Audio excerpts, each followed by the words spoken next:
んにちは。How to Walk Japan です。今日は冬が終わる前に行きたかった鳴子温泉郷を紹介します。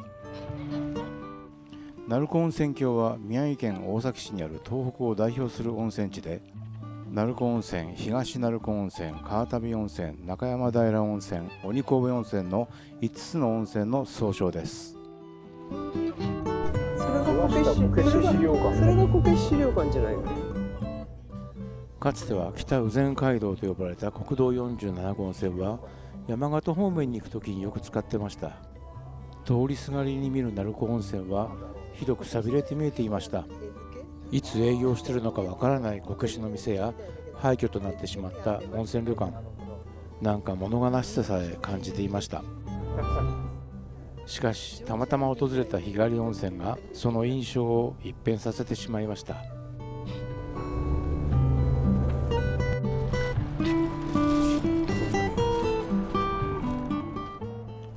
紅葉を見に来た時にたまたま立ち寄った新トロの湯、なんてことない外観ですが、ここのお湯のトロトロさにはびっくりしました。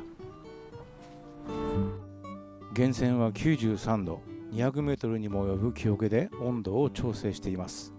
まるでローションに使っているようなトロトロのお湯が美肌の湯と呼ばれるゆえんです。妻は肌がツルツルと念仏のように繰り返していました。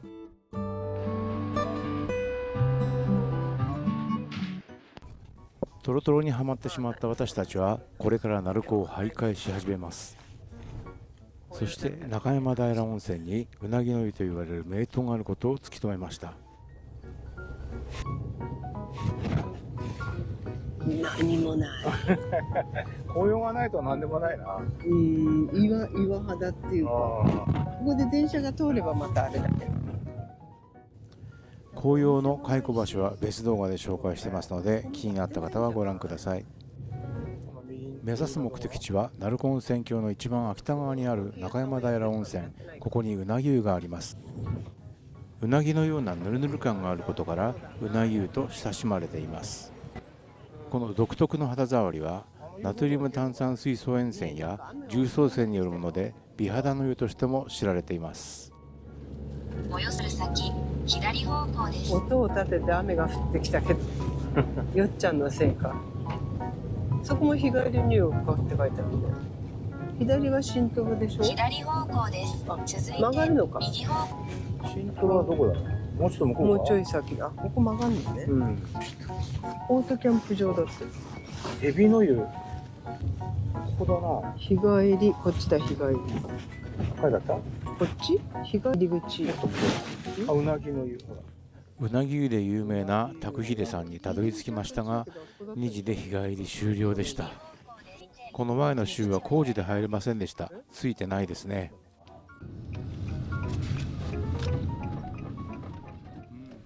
拓秀さんは日本人を守る会の会員で、うなぎ湯がとても有名です。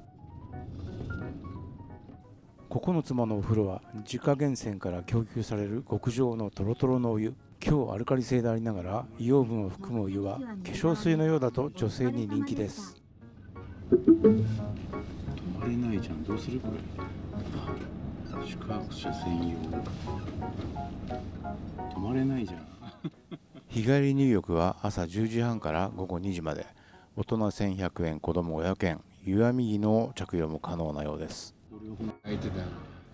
さすがに人気のお宿、駐車場に空きがなくてしばらく待ちました。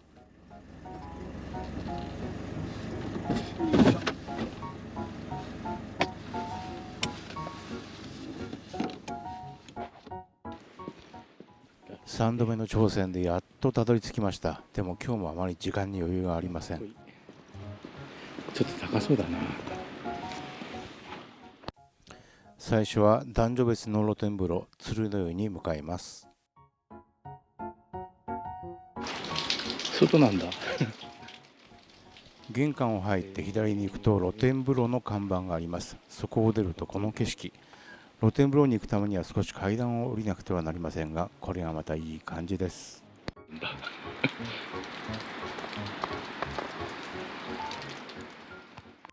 しばらく行くと小さな小屋が。この中で男女別に入り口が分かれてました。ぬるめのトロトロでとっても広々していいお風呂でした。ここが一番トロトロだとおっしゃってる方もいますね。全部入って確かめてみたいですね。内風呂も入りたいので2階の借境の湯へ行ってみます。拓秀さんは新しくて綺麗なお宿でした。しかもびっくりするほど広い。この時間お客もいないので誰にも会いません。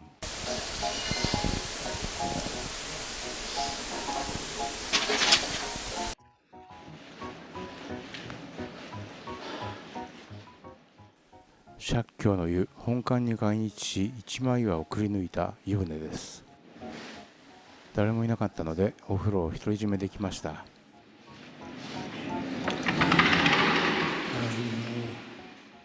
隣の芍薬の湯とは時間制で男女入れ替え制です。次回は隣も楽しみたいです。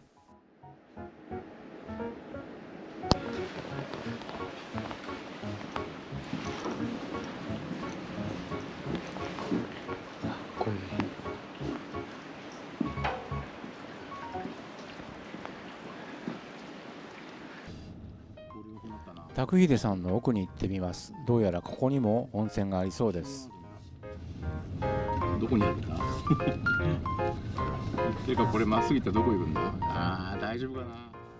入り口に蛇の湯って看板がありましたよね。ちょっと気になってたんです。オートキャンプ場すぐそこ蛇の湯。これ電車が通るんだ上。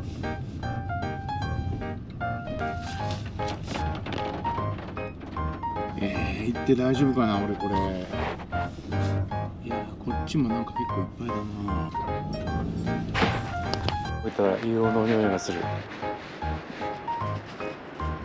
すんげえいい景色のとこだな。先ほどの拓秀とは違っていい感じにごちゃっとしてて楽しい感じ。前は鳴子ラノー温泉という名前だったそうです。キャンプ場が併設されてます。ロケーションは素晴らしいですね。紅葉の時に来たらどんななんでしょう。ここのお湯もトロトロのツルツルです。pH9.3 の強アルカリで硫黄分を含んでます。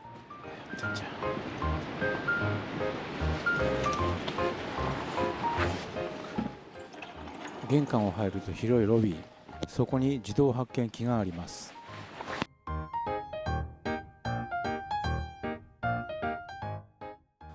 ここでチケットを購入してお風呂をいただきます。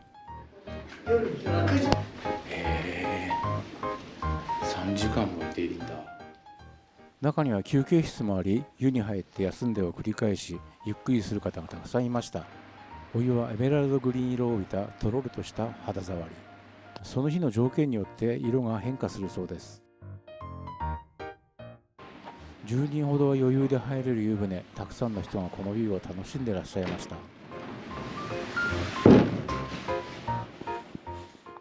ロビーに降りるとご主人と話をすることができました。これ鳴子峡の川なんですよ。なるほど。せせらぎの音が虫のさえずりとせせらぎの音でいいですね。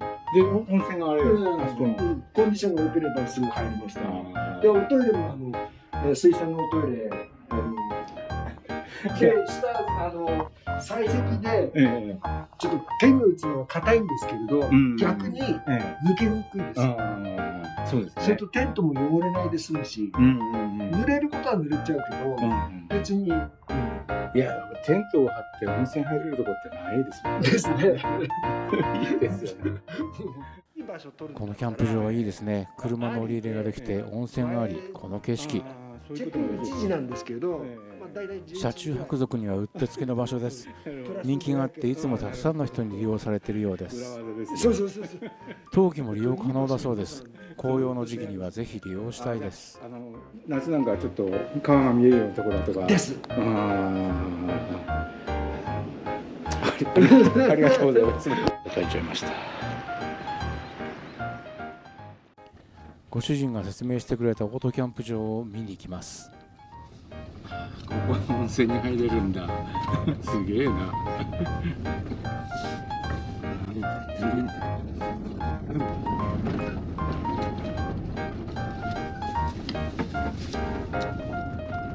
本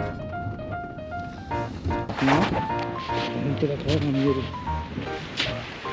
いいね。夏はいいね、これきっと。いい感じだったな。敷居の高い温泉宿ではなく、気さくに楽しめる自由度の高い宿でした。お湯はこの場所特有のトロトロですし、特にキャンプ場は抜群ですね。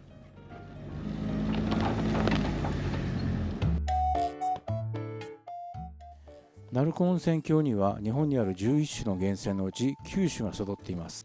温泉のデパートという別称があるほど泉質も流量も豊富です。さすが温泉番付東の横綱です。鳴子温泉全体でなんと370以上の源泉があるそうです。全部入るのは至難の業ですね。とりあえず中山平温泉のトロトロは十分楽しみましたので、次に行ってみます。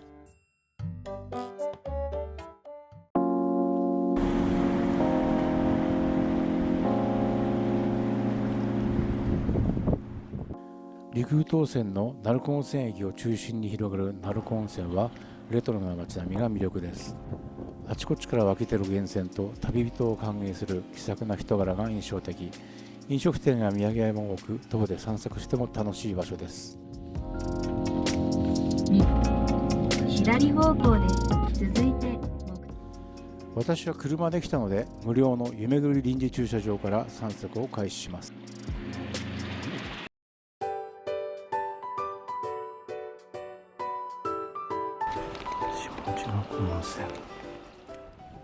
駐車場の隣にもう無料の足湯がありました。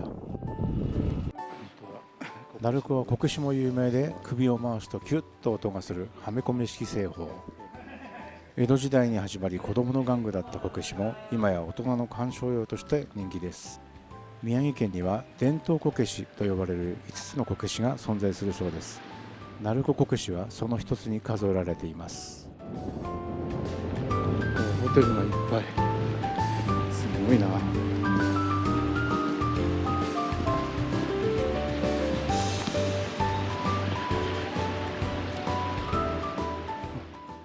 戦後間もなく早稲田の学生が掘削の実習で掘り当てた源泉が共同浴場として残っています。共同浴場とは思えない立派な建物、早稲田湯として人々から親しまれてきました。駐車場前の道をまっすぐ左に行くと、ここで駅前通りに交差します。まっすぐ行くと駅に出ます。1階はお土産、2階は食堂になってます。ここで買ったしそ巻きが最高でした。甘めの味噌をしそで巻いてあげたもので、酒のあてとしては満点です。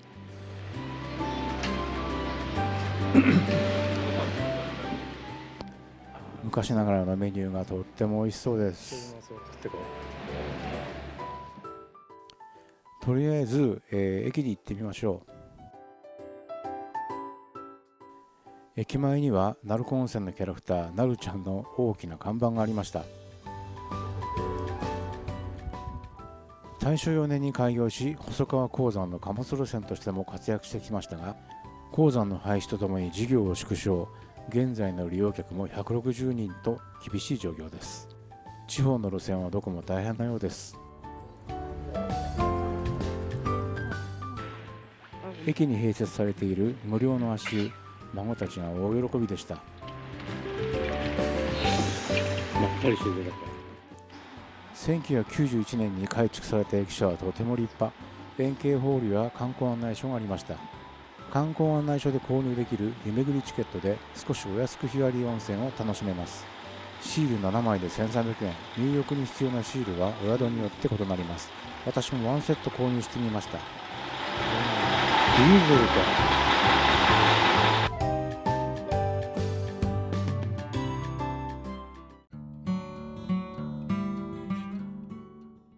駅前のこけし通りは温泉街の雰囲気を楽しみながら散歩を楽しめます。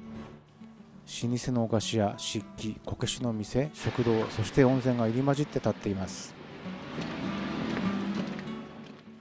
この日は平日だったので人気がありませんね。驚くことに店の人もいません。そ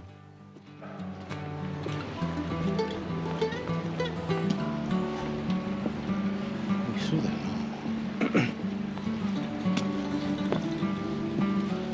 結構素晴らこれ湯の本当だ町まんじゅうだな。孫たちと来た時も栗まんじゅうを買ってかじりつきました。まんじゅう屋も何軒もあります。鳴子らしい優しい味の一品が並んでいました。美しい。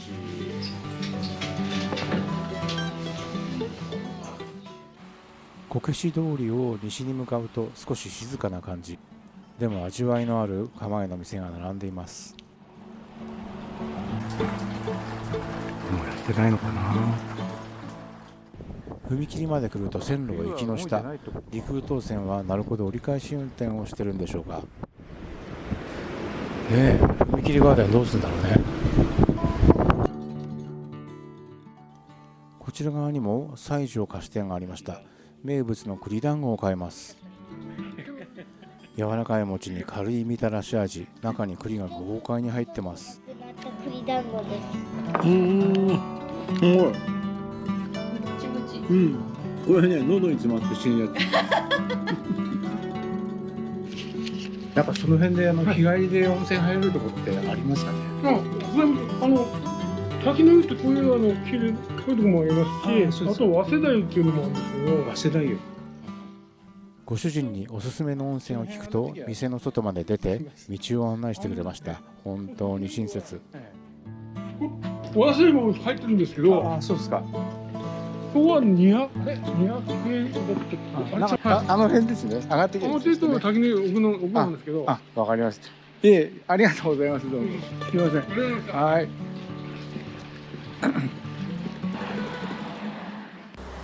ご主人に言われた通り坂を登っていくと良さそうな国士店。お店に入っても店員がいません。営業してるんですがのどかですね。天皇陛下じゃん。創業380年の伝統を誇る宿、木造2階建て純日本建築は国の登録有形文化財となっています。元祖うなぎの湯入りたかったけど日帰りがありませんでした。秋の紅葉の季節にでも来てみたいですね。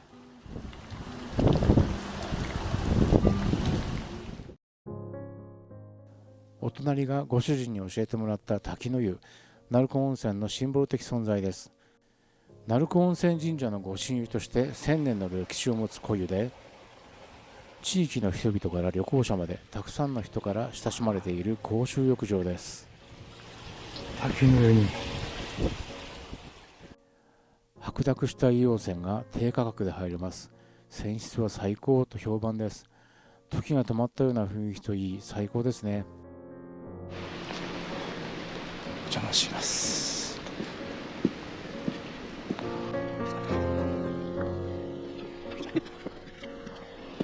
よいしょ。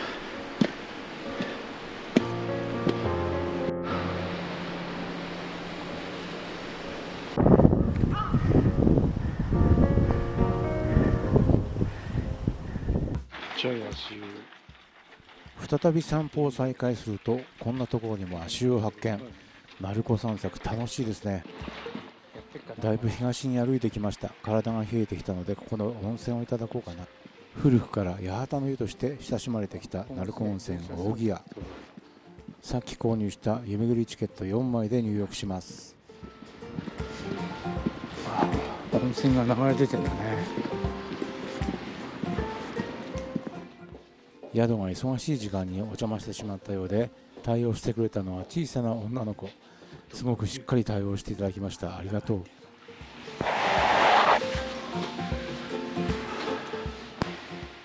お湯はちょっと黄色がかったものでクレゾール系油臭があり、使ってみるとヌルヌル感がいい感じでした。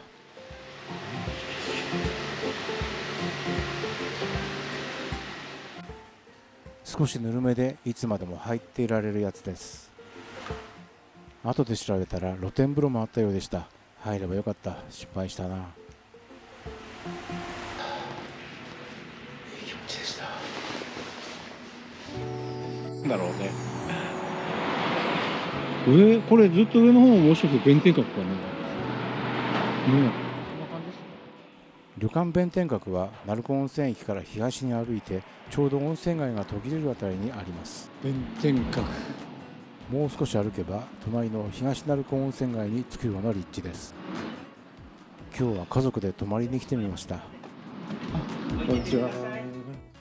広々したロビーです。ここは日帰りで貸し切り露天風呂も使えるそうです。いい感じ。6時になりましたら2階の宴会場で小中配ってあります。チェックイン、ご主人の流れるような説明が印象的です。お宿は思ったより広く、私たちの部屋は一番多くなったので道のりが長くて複雑。エレベーターで3階です。ですからお客様の迷路みたいでちょっとワクワクしました。お部屋は全室和室で鳴子の豊かな自然を眺めることができ、冬には旅館前の川に200羽ほどの白鳥が羽を休めにシベリアからやってきます。普段近くの池で白鳥は見てるのに、こういうところで見るとなんか興奮しちゃいます。いや、お湯がいいかも。早速貸し切り露天風呂へ向かいましょ本当？寒そうだね。う。女性4人は露天風呂へ、男は内風呂へ。履き替えてる。本当？泉質はナトリウム炭酸水素塩泉、旧泉質名では純重曹泉。美肌の湯です。鳴子は本当にいろいろな種類のお湯がありますね。温泉の後は楽しみにしていた夕食、大広間でいただきます。あ、すごい広い。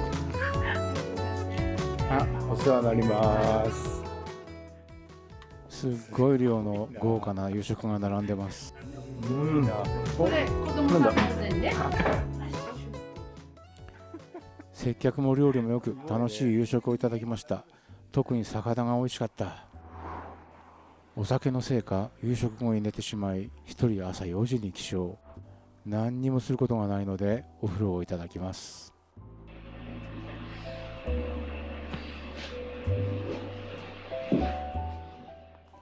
当然ですが誰もいません。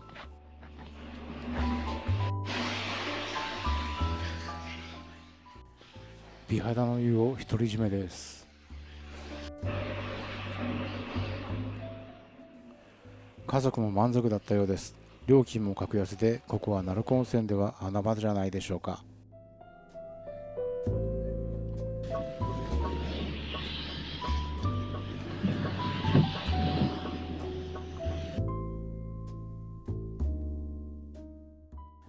今回は鳴子温泉郷の5つの温泉のうち2つお邪魔しました。